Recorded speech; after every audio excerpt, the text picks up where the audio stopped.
Bonjour et bienvenue dans cette nouvelle session partage d'un texte inspirant pioché aujourd'hui dans La beauté de l'amour, Jiddu Krishnamurti. Question. N'est-ce pas un paradoxe de dire, comme vous le faites, que la pensée fonctionne toujours par fragments et que cette pensée fonctionnant par fragments exige de l'énergie? N'est-ce pas là un cercle vicieux? Réponse de Jiddu Krishnamurti. Il me faut de l'énergie pour regarder, mais regarder devient chose fragmentaire et par conséquent gaspille de l'énergie. Alors, que faire? Voyez-vous, monsieur, j'ai besoin d'énergie physique, d'énergie intellectuelle, j'ai besoin d'une énergie émotive et passionnée pour m'attaquer à n'importe quoi, et d'une énergie soutenue. Mais je sais que je gaspille cette énergie dans la fragmentation. Je le fais tout le temps. Je dis alors, que dois-je faire? Me voici. Il me faut avoir cette énergie qui me permettra d'affronter tous les problèmes de la vie d'une façon immédiate. Et pourtant, cette énergie, je la gaspille tout le temps, en ne mangeant pas la nourriture qu'il faudrait, en pensant à ceci et à cela, en entretenant mes préjugés, mes ambitions, mon envie, mon avidité, et tout ce qui s'ensuit. Or, dans cet état, suis-je capable de faire quoi que ce soit? Écoutez la question d'abord très soigneusement, sans l'accepter ni la rejeter. Je dissipe mon énergie et j'ai besoin d'énergie. Autrement dit, je suis dans un état de contradiction, et cette contradiction même est un nouveau gaspillage. Donc je me rends compte que tout ce que je pourrais faire, tant que je serais dans cet état, serait une perte d'énergie. Un esprit plongé dans la confusion persistera dans son état de confusion quoi qu'il puisse faire à n'importe quel niveau. Et cette confusion ne sera en aucune façon dissipée en vivant conformément à un moment de clarté. Si c'est cela que je fais, je ne ferai qu'engendrer un nouveau conflit et par conséquent une confusion intensifiée. Je vois que n'importe quelle action, issue d'un état de confusion, entraîne ou conduit à de nouvelles confusions. J'ai bien compris que toute action procédant d'un esprit aveuglé ne fait qu'engendrer de nouvelles confusions. Cela, je le vois très clairement. Je le vois comme je verrais une chose redoutable, un grand danger.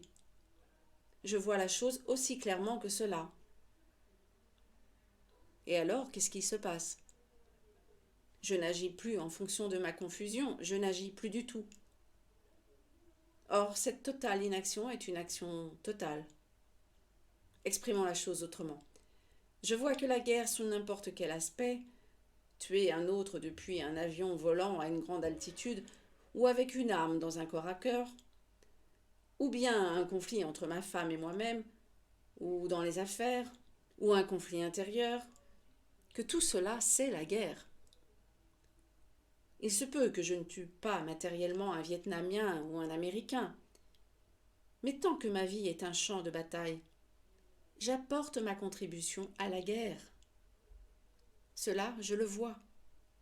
Je le vois tout d'abord comme la plupart d'entre nous sommes entraînés à le faire, intellectuellement, autrement dit fragmentairement. Et je vois que toute action entreprise dans cet état fragmentaire ne fera que contribuer à de nouvelles guerres, à de nouveaux conflits. Il faut donc que je trouve un état où il n'y a plus de conflit du tout. Une qualité de l'esprit inviolée par le conflit. Il me faut d'abord découvrir si un tel état existe. Ce ne pourrait être qu'une théorie idéologique ou un état imaginaire dépourvu de toute substance. Mais il me faut le découvrir, et pour le découvrir, il ne me faut pas accepter d'avance qu'un tel état existe. Donc, existe-t-il un tel état? Je ne suis capable de le découvrir que si je comprends la nature du conflit d'une façon totale, le conflit qui est la dualité, le bien et le mal, l'amour et la jalousie, ce qui ne veut pas dire que le bien et le mal n'existent pas. Tout cela, il faut que je le voie sans qu'il y ait aucun jugement, ni aucune comparaison. Je dois simplement regarder. Je commence à apprendre comment regarder, et non pas comment agir. J'apprends comment regarder ce champ si vaste et si complexe de la vie, sans rien en accepter, sans rien en rejeter, sans en comparer, sans condamner, sans justifier. Mais j'apprends comment regarder. Je ne peux regarder un arbre vraiment que quand il n'existe plus aucun observateur, c'est-à-dire quand le processus fragmentaire de la pensée n'intervient pas. C'est ainsi que je regarde ce champ, ce vaste champ de bataille de la vie que jusqu'à présent, j'ai accepté comme étant une façon naturelle de vivre, dans lequel il me faut combattre mon prochain, ma femme, il me faut combattre, comparer, juger, condamner, menacer, haïr.